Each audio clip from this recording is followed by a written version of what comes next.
এখন নাকি ছাত্র সংগঠনগুলোর কমিটি আসে বিমানে চড়ে। কক্সবাজারের ছাত্র রাজনীতিতে নতুন করে আলোচনার জন্ম দিয়েছে বাংলাদেশ জাতীয়তাবাদী ছাত্র দলের জেলা কমিটি ঘোষণা।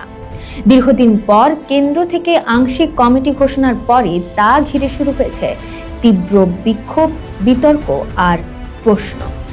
কি ঘটেছে চলুন শুনি। আমি আফিফা উলফা, শুনছেন বে ইনসাইট। প্রায় 2 বছর ধরে কক্সবাজারে জেলা ছাত্র দলের কোনো কার্যকর কমিটি ছিল না। সেই শূন্যতা কাটাতে সম্প্রতি কেন্দ্রীয় নেতৃত্ব সভাপতি ও সাধারণ সম্পাদক সহ 6 সদস্যের একটি আংশিক কমিটি ঘোষণা করে। কিন্তু সমস্যা তৈরি হয় এখানে। কমিটি ঘোষণার আগে কোনো কাউন্সিল হয়নি, ছিল না কোনো প্রতিদ্বন্দ্বিতামূলক প্রক্রিয়াও। ফলে তৃণমূলের অনেকেই মনে করছেন তাদের মতামত উপেক্ষিত হয়েছে। পদবঞ্চিত মিজানুল আলম দাবি করেন, কেন্দ্রীয় সভাপতি নাকি তাকে বলেছেন তিনি নিরুপায়, তার হাত পা বাঁধা। কেন আমাদের সাথে এত অন্যায় হচ্ছে, জুলুম হচ্ছে, আমাদের প্রতি নির্যাতন হচ্ছে, নিপীড়ন করা হচ্ছে।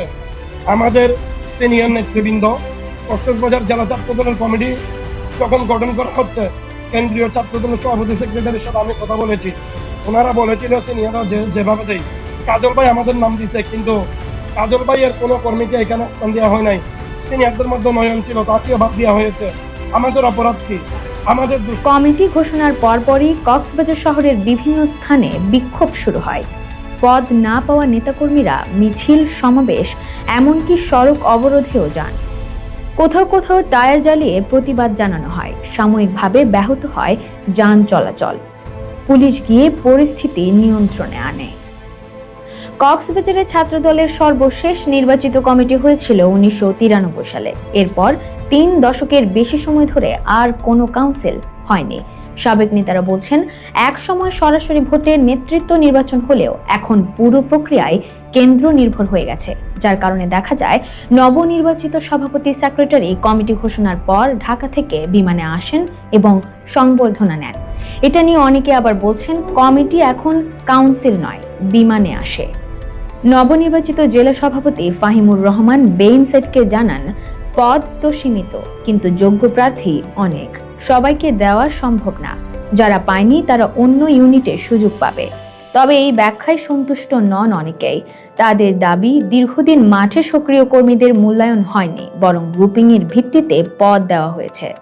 রাজনৈতিক বিশেষজ্ঞদের মতে, ছাত্র সংগঠনগুলোর মধ্যে এই প্রবণতা নতুন নয়। কাউন্সিলবিহীন কমিটি, কেন্দ্রীয় নিয়ন্ত্রণ আর তৃণমূলের অংশগ্রহণের ঘাটতি দীর্ঘদিন ধরেই অসন্তোষের কারণ।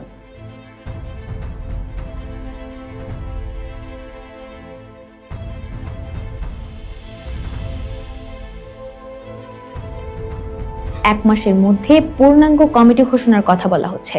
তবে তা কি আদৌ সম্ভব হবে, নাকি বিভক্তি আরো বাড়বে? সেই প্রশ্নই এখন ঘুরছে কক্সবাজারের ছাত্র রাজনীতিতে। ধন্যবাদ এতক্ষণ সাথে থাকার জন্য।